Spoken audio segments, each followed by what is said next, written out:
is the Hot Zone.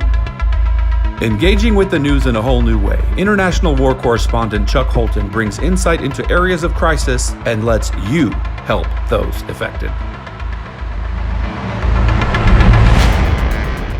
Hey folks, Chuck Holton here. Thanks for watching the Hot Zone. We're growing by leaps and bounds. We've almost doubled our subscribers in the last month, and that's on YouTube. Pretty amazing. If you want to support the podcast, go to patreon.com/hotzone, and you can subscribe there and get some extra stuff. Also, if you go find us over on Telegram, I've been posting a lot of bonus content on Telegram. It's a more secure platform.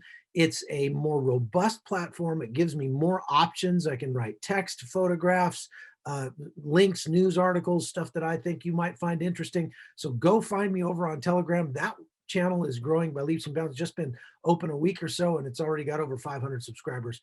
So check that out. Now, I wanted to bring you another interview with Matt Bracken because the last time we did it, it was a huge success. A lot of people liked what he had to say. I want to give you different angles of what's going on, the things that you're not hearing on the mainstream media. Now, you might try to, crucify me because I'm having Matt Bracken on because he's very outspoken and he's very, very much on the right.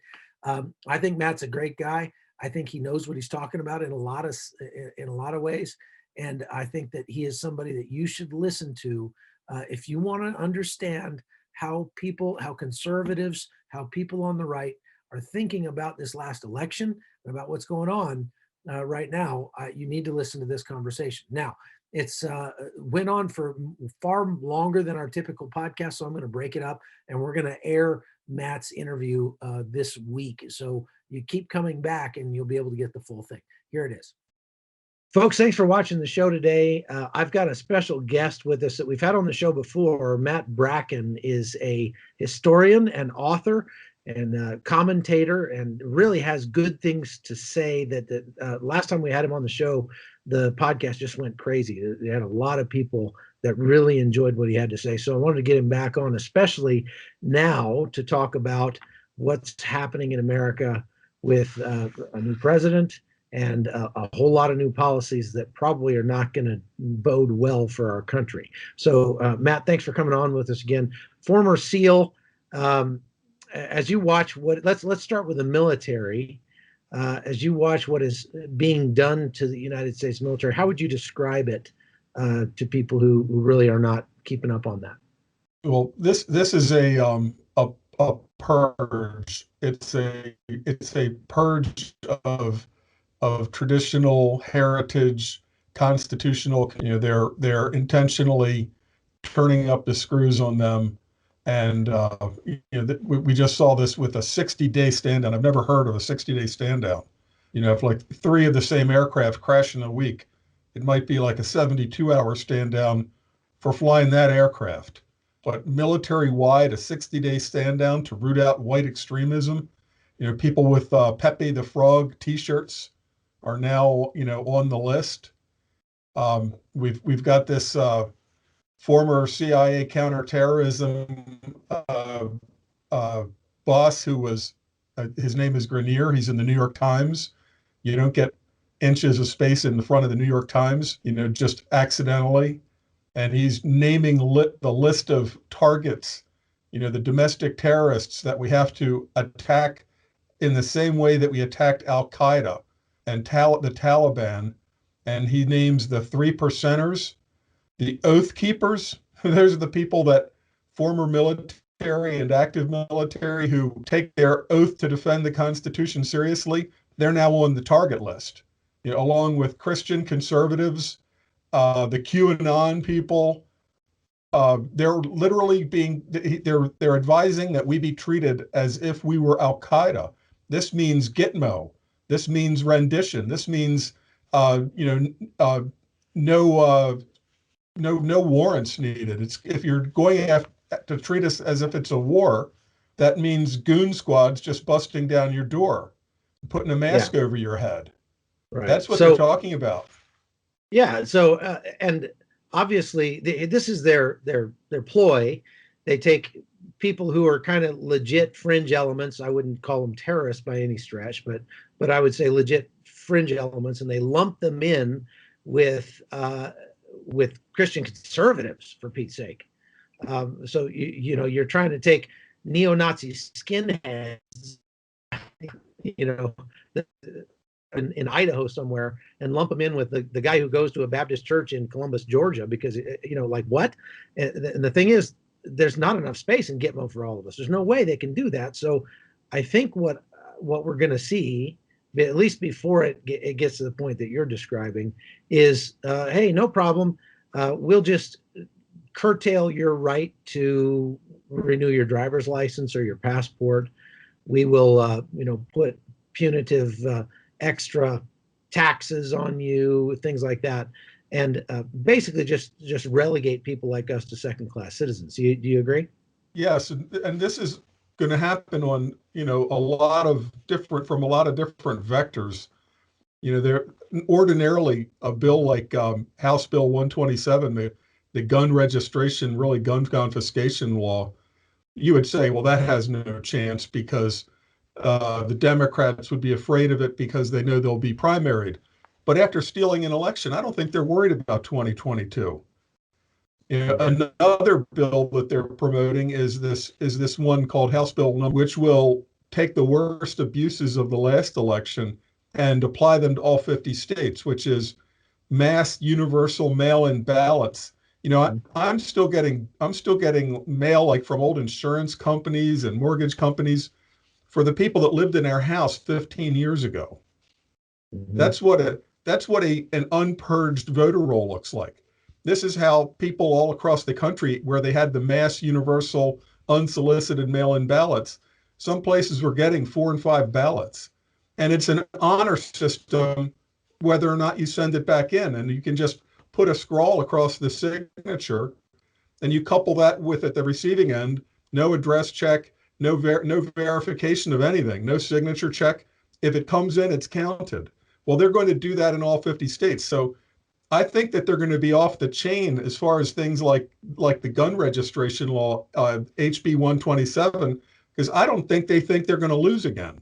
I think that they're in the Venezuela stage now, where they consider future elections to be in the bag. So they're going to go for it. And this House Bill 127, just to give you one example, is going to demand licensing, retroactive registration. You're going to have to, within 3 months, provide a list of all your weapons, their serial numbers, where and when you bought them, and where they're stored. And pay an $800 a year license fee. So the Second Amendment is going to become a privilege doled out to people that they don't mind. Well, this is obviously a red line for millions of us. This is that defining, get on the boxcar, don't get on the boxcar moment. And the way that I look at the Democrats that are pushing this, at the bottom, I look at it like a pyramid. The bottom 2/3 of the pyramid of the Democrats that would vote for this or support this gun law, the bottom 2/3 are just useful idiots that think, oh, guns are bad. If we knew who had all the guns, that would promote safety, just like they're telling me. So they promote it from a good place. It's foolish. They're useful idiots. The road to hell is paved with good intentions and all of that. But they don't have a bad intention. They're not doing it because they think it'll trigger civil war.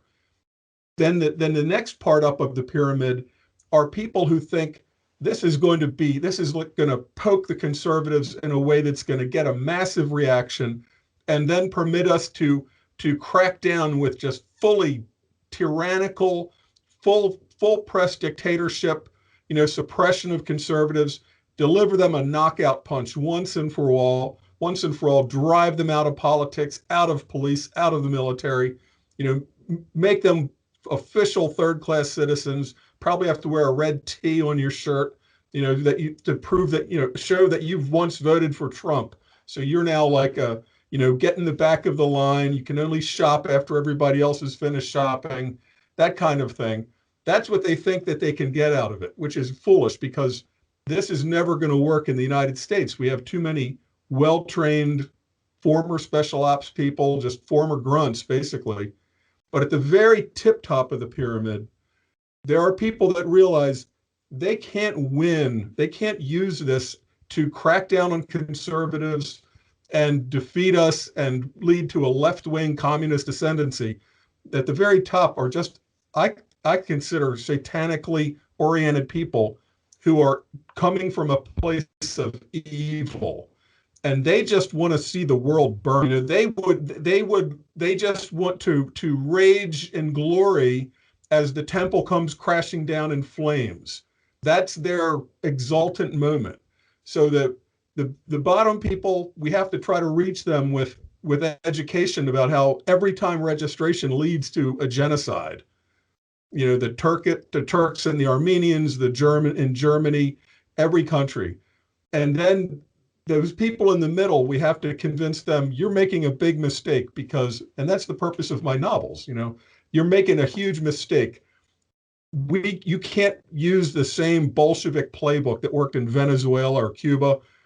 Too many of us are trained. Too many of us are very well armed.